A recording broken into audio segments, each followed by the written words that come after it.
So, how I feel about the revitalization, I think I kind of have a complicated relationship with it.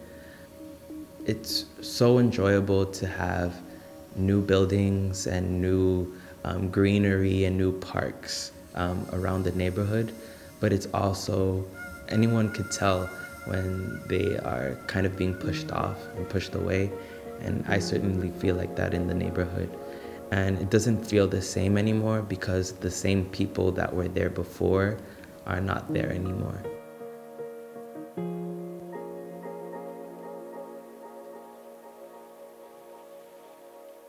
I think growing up in Lawrence Heights, the huge effect that I see is a sense of resilience that I see in everyone in my community.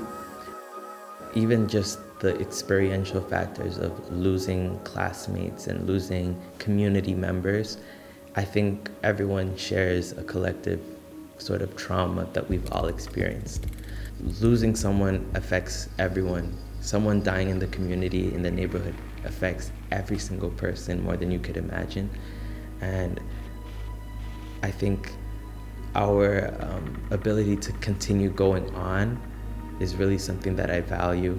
I've seen, classmates and people who I grew up with end up in dark paths where they were doing unlawful things for money, might be drugs, just a life of crime.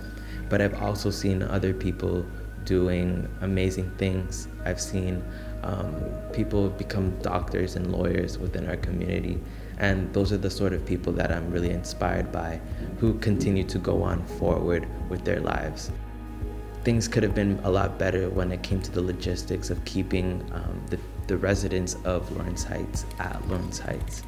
And things are more expensive now in the community, in the neighborhood. We have Yorkdale that's right next to us, and all of a sudden they're selling luxury brand clothes and all these high expensive things, yet there is a low income neighborhood right next to it that they don't want to interact with. It just goes on to the boundaries that there are in the neighborhood. There are like invisible boundaries where if you leave the neighborhood, you'll see richer people, people who don't look like you, and then once you come back to the neighborhood, it's home. I think the revitalization should have addressed that, the community at hand, and I'm not seeing that. I'm just seeing more prices going up and it being more difficult to live in that community because of the finances. And in a way, I think that we're just being pushed out. A lot of the homes that they were building, I think there were more than enough spaces, and at least there should be more than enough spaces for all of us to still remain in the homes that we've been staying our whole entire lives. The biggest part of the neighborhood is the community, it's the people.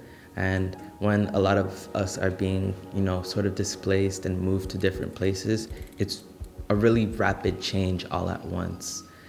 And honestly, I don't know if the revitalization is the perfect way to do it, but there has to be better ways so that there's more development in the community. I want to hear more from the youth. I want to hear more from the activists and the activism that's actually on grounds in the neighborhood today. We are doing more protests. We are speaking out a lot more. And I don't think that this will be the end of Lawrence Heights. So I have a lot of hope.